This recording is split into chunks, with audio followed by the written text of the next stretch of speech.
Les concurrents sont en place, le spectacle risque d'être de courte durée mais intense. Aujourd'hui, l'engin est au cœur de l'arène et s'oppose à deux binômes. En orange, nous avons Dragon, équipé de son crash-feu, et son partenaire Donjon. En pourpre, Deimos et ses terribles mini-missiles courent avec Phobos et son mortier.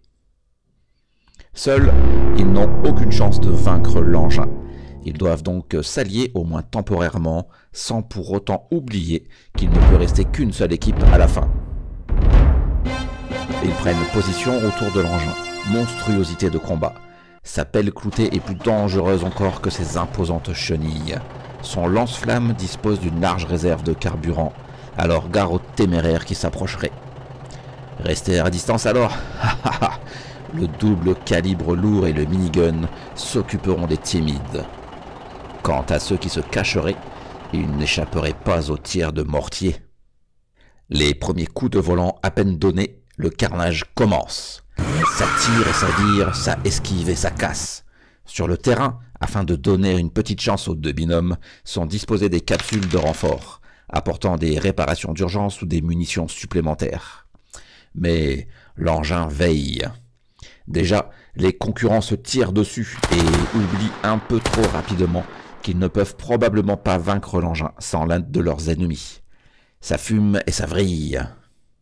Deimos et Phobos manœuvrent de leur mieux, mais accusent de lourds dégâts. Le premier sacrifice arrive rapidement ensuite et c'est Donjon qui termine en épave après avoir brillamment piloté, il faut le reconnaître. Dragon joue un jeu dangereux, en se plaçant très proche de l'engin afin de l'incendier copieusement. L'engin encaisse, c'est une terreur, mais il n'est pas invulnérable pour autant. Sous les coups répétés des missiles et mitrailleuses des différents protagonistes, son bras articulé est presque détruit, et quelques tirs bien placés viennent à bout de son lanceur de mortier. Enfin, l'engin prend feu. Et pourtant, il reste extrêmement menaçant. Et l'engin répond, violemment. Des pluies de cartouches gros calibre s'abattent sur les trois voitures.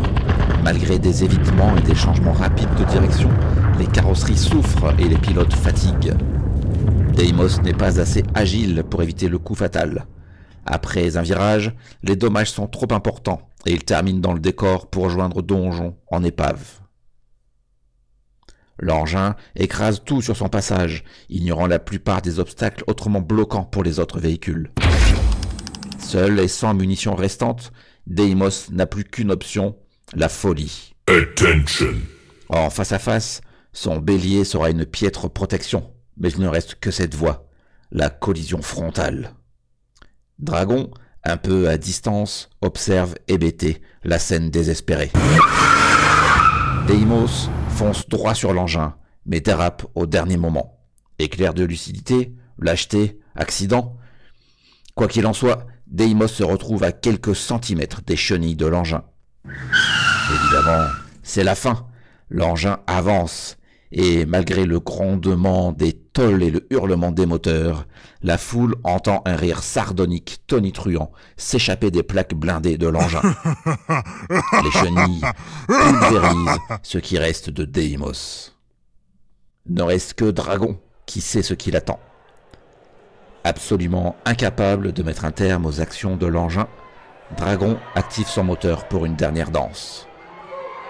En feu, partiellement brisé et pourtant toujours capable de distribuer la mort, l'engin reste seul dans l'arène.